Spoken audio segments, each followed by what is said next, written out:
ही जी मंडळी हे जर वाहिले निघले ना, वाहिले बळगट,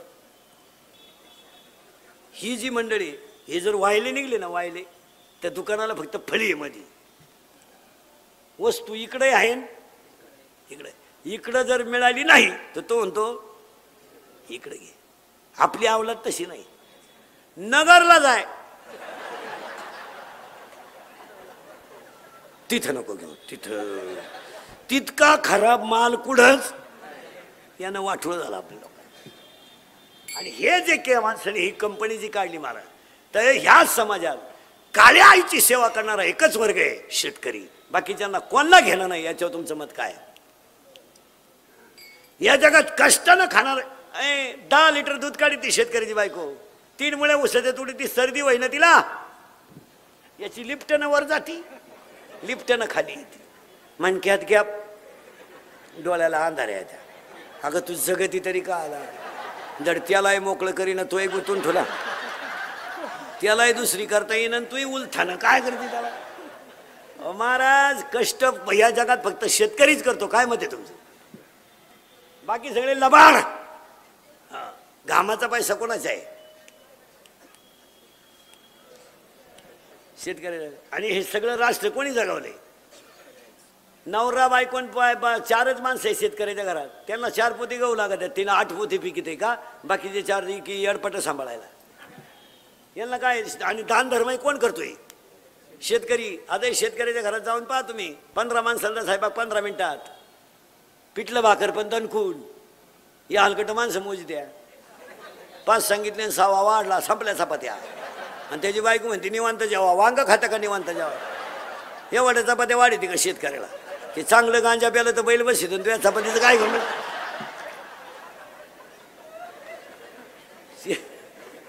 शेतकऱ्याच्या बायकोला चहा ठेवायला लावा, तांब्यातलं पाणी डायरेक्ट पातेल्यात होती ती. हे दरी तरी तसं नाही. अगं पाजी तीच का आला मरायला? शेतकऱ्याच्या घरात अजून आरोळी देऊन चहा येतो, अनारे चहा वजन आहे.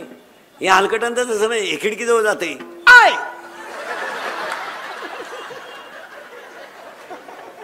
आय, आणि मग ते मोडील येतं चहा घेऊन, केस बिस मोकळे सोडेल, गाऊन बिवून घालेल, बा बा बा बा बा बा बा बा बा. आपल्याला वाटतं जोडून आमुष आली काय ना. शेतकऱ्याच्या घरात चहा प्यायचं म्हणजे कपातून बशीत. या हलकटांच्या घरात कपाट डोकायला लागत. अजून 1 वर्षानं ह्या श्रीमंतांच्या घरात एकच कप येणार सगळ्या पाहुण्यांना. फक्त पाहुण्या पुढं कप न्यायचा आणि पाहुण्याने जिबीचा शेंडा बुडवायचा त्याच्यात.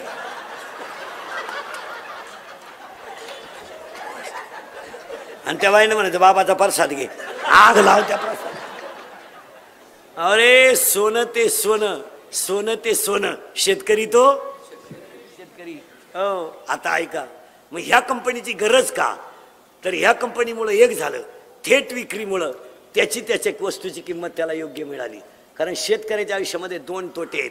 एक, त्याचं जगणं निसर्गाच्या हातात आहे, आणि 2, त्याने कमवलेल्या मालाचा भाव ठरवण्याचा अधिकार त्याला नाही.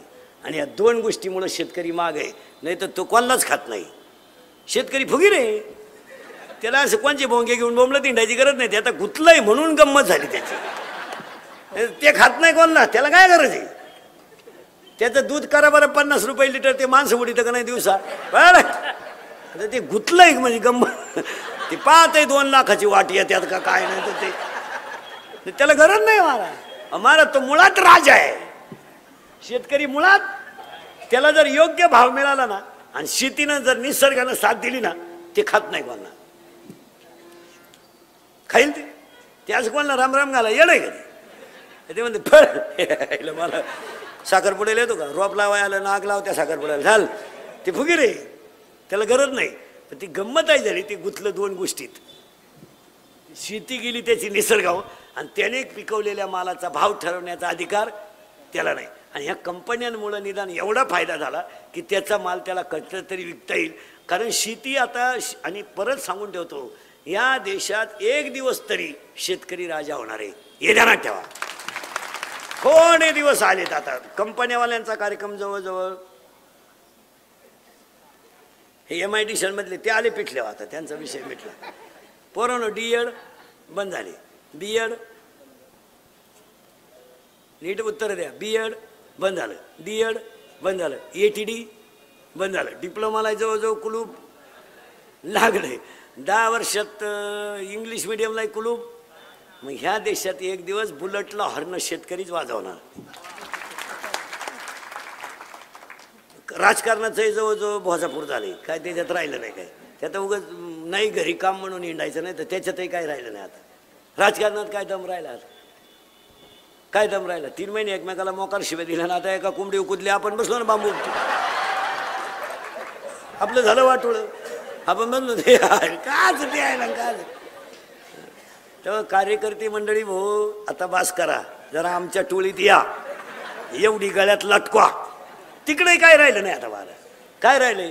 कार्यकर्त्यांना घरातही काय राहिलं नाही. ते शेतकऱ्याच्या घरातली बायको गेल्या गेल्या निदान पाणी तरी घेऊन येते. हे कार्यकर्त्यांच्या बायका पाणी बिली नाही आणती. पप्या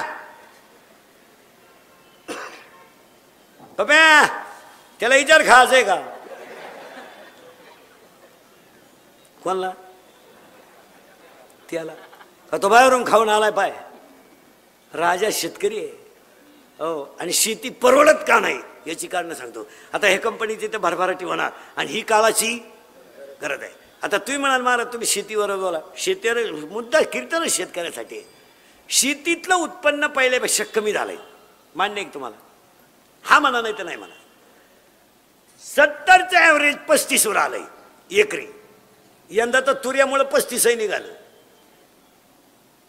तुऱ्यामुळे ॲव्हरेज. आणि यंदा उत्पन्न ऊसाचं ॲव्हरेज यंदा पहिल्यासारखं नाही. आता तुम्ही म्हणा शेती तोट्यात काय यायला लागली, त्याला एक 5-6 कारण सांगतो.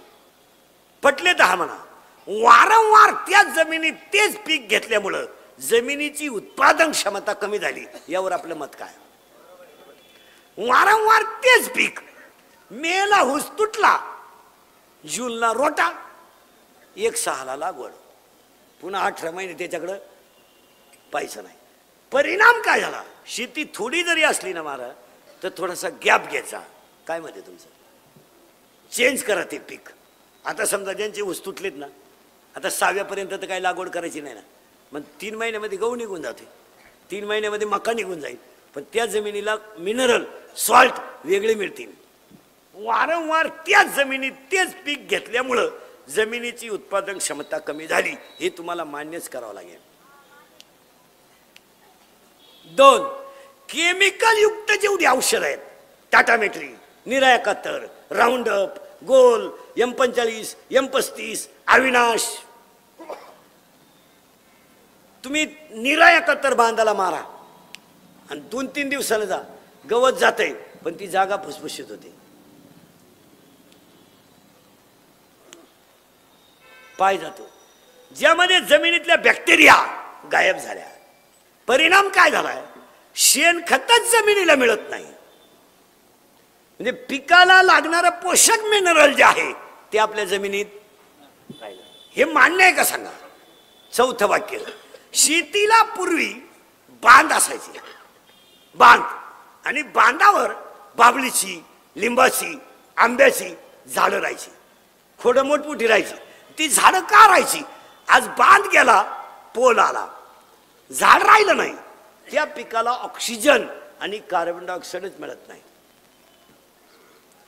झाडामुळे त्या पिकाला काय मिळायचा?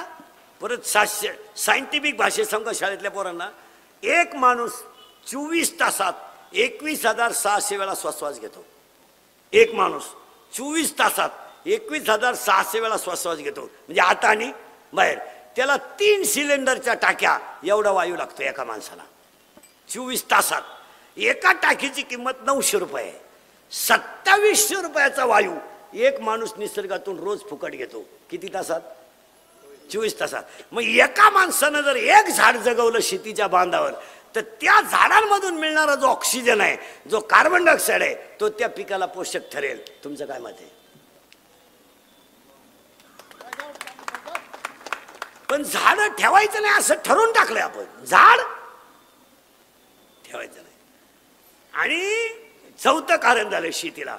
1, बांध राहिले नाही, शेणखत राहिलं नाही, वारंवार त्या जमिनीत तेच पीक. आणि 4, शेतीला पाण्याचं नियोजन नाही. नाही. आता यातल्या 70% लोकांनी गहू टाकले असतील. टाकले. आंबवणी दिलं ना तुम्ही, भरला ना गहू, फुल भरला का नुसतं वल्ल केलं?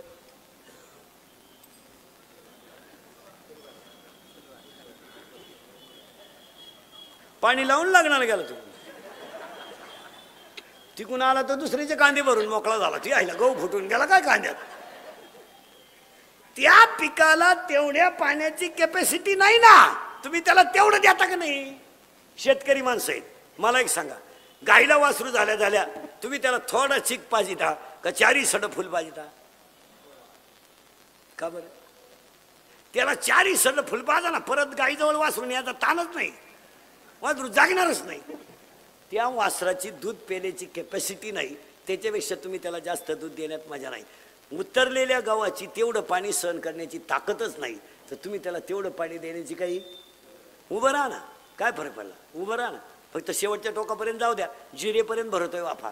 हो, काही काही जुने शेतकरी तर इतके हुशार आहेत, घासाचा पूर्ण वाफा कधी भरत नाहीत. ते शेतकरी हुशार आहे, अर्ध्या वाफ्याजवळ उभा राहतो आणि अर्ध्या वाफ्यापाशी आला लगेच तो बाऱ्याकडे येतो. त्याला माहिती मी बाऱ्याकडे येईपर्यंत आणि तेवढ्या लागणाऱ्या वेळेपर्यंत पुढचा वाफा भरतो. त्यांचे घास 3-3 वर्ष टिकत्या. आणि जे घासाला पाणी लावून प्रसाराला जात्या, 3ऱ्या महिन्यात गोगलगाय आली. कॅपॅसिटी राहिली नाही. मला जमिनीची कॅपॅसिटी तपासा. एक तर तुमच्या आणि माझ्या जमिनीची काय झाली, कॅपॅसिटी उत्पन्नाची राहिली नाही. म्हणून आता दुसरी गोष्ट, शेतकऱ्याला पाण्याचं नियोजन नाही, झाडं नाही, खत नाही, शेणखत नाही. आणि दुसरी गोष्ट पाण्याचं नियोजन नाही, बांधाला झाडं नाही, वारंवार तेच पीक. आणि शेतकऱ्याच्या घरात खर्चाला हिशोब नाही. आता हे जेवढे शेतकऱ्यांचे सत्कार झाले ना मगाशी, याच्यामध्ये सगळ्यांमध्ये श्रेष्ठ माणसं ते गाईच्या दुधावाले निघतील. कारण या 10 वर्षामध्ये तुमच्या माझ्या घरामध्ये चूल जर कोणी पेटवली असेल तर फक्त गायीनंच पेटवली. आज तुमच्या माझ्या अंगात चांगला कपडा दिसतोय आणि तुमच्या माझ्या बायकोच्या गालावर हसू दिसतोय, ही सगळी गायीची पुण्य आहे. काय मत आहे तुमचं? आज आज आपल्या लोकांमधून गायी जर वजा केली ना, हाय काय आपल्याकडे? काय आज आपल्या अंगावर कपडे आणि कालवणाला तेल हे कुणी ठेवलंय? गायीने ठेवलंय. आणि 6वी गोष्ट शेतकऱ्याला सांगून ठेवतो, मी स्वतः शेतकरी चांगला. शेतीला साईड बिझनेसच पाहिजे, नुसत्या शेतीवर सूत्र बसणार नाही. कधीच नाही, कधीच नाही. अहो 10 वर्षानं डाव लागलाय कांद्याचा. 10 वर्षांना ते पेपरवाले, हे कॅमेरे फेमेरेवाले, मीडिया फेड्यावाले यांनी मोकार कौतुक केलं त्याचं. लय वाव आलं, लय वाव आला. परदिसपासून का कोणी म्हणा ना काही. आता ज्यांनी लावले त्यांचे 2-2 वर्षाचे, 2-2 महिन्याचे कांदे झाले. खालून हालानच गडी. 2-2 बसलेले बरेच लोकांचे कांदे 2-2 महिन्याचे होऊन गेले. खाली काही येईनच त्याला. हवामान नाही एवढेच कांदा आहे. आता नाही बा म्हणणार कोणी, पण एकच दिवस कांदा गेला बाप्पा ना, एखादा दिवस गेला असं फार पेपरावाले मीडियावाले रेज झाले बा. कांद्याने वांदा केला, करू दे, करू दे ना, होऊ दे ना कांदा. मी मागं म्हणलं होतं एकदा 6 महिन्यापूर्वी, कांदा 200 रुपये किलो होऊ दे. झालाच आपले वाक्य खोटे नाही तर कधी. अरे भाऊन द्या 200-400 रुपये किलो कांदा. ते शेतकऱ्याच्या घरात कधीतरी भाज्याचा वास निघू द्या, कधी त्याला चांगलं मिळू द्या, त्याच्या बायकोच्या गालावर हसू येऊ द्या. शेतकऱ्याच्या पोरांना सुद्धा सांगतो, 10-12 गाया पाळल्या ना, दूध बीज चांगलं घालून बुलेट घ्यायची. असं दरिद्र एका हॉर्नाची गाडी नाही घ्यायची कधी, डबल हॉर्न बसवायच्या गाडीला. अशी भाऊबंद पाहिलं वाजी चाला दुध घेतली येड्या. नाही नाही महाराज, ह्या जगात जर घामानं पैसा कमेला असेल ना तर मजा आणायला हरकतच नाही. आणि शेतकऱ्याला ती वेळ यायलाच पाहिजे, कारण सगळे मजा आणतात, फक्त कोण आणत नाही. आता शेतीला साईड बिझनेस केला पाहिजे. मला गारी का, कुल्फी का, कोंबड्या पाळा, सायकल पंक्चर काढा, काही करा, पण शेतीला जर साईड बिझनेस असेल तरच शेतकरी तरेल. यावर आपलं मत काय? नोकऱ्याविषयी सोडा. नोकऱ्या तुम्ही डोक्यातून काढून टाका. तुमच्या डोक्यात सुटलाय सोंड्या हलकट. मला नोकरी लागून कवा लागतो? बरं लागली नोकरी, चाल दे हिशोब मला. तुला इंजिनिअरिंगला भरावं लागले 10 लाख. किती काढा बरं का हिशोब. शिकलेली पोरं किती भरावं लागले तुम्हाला?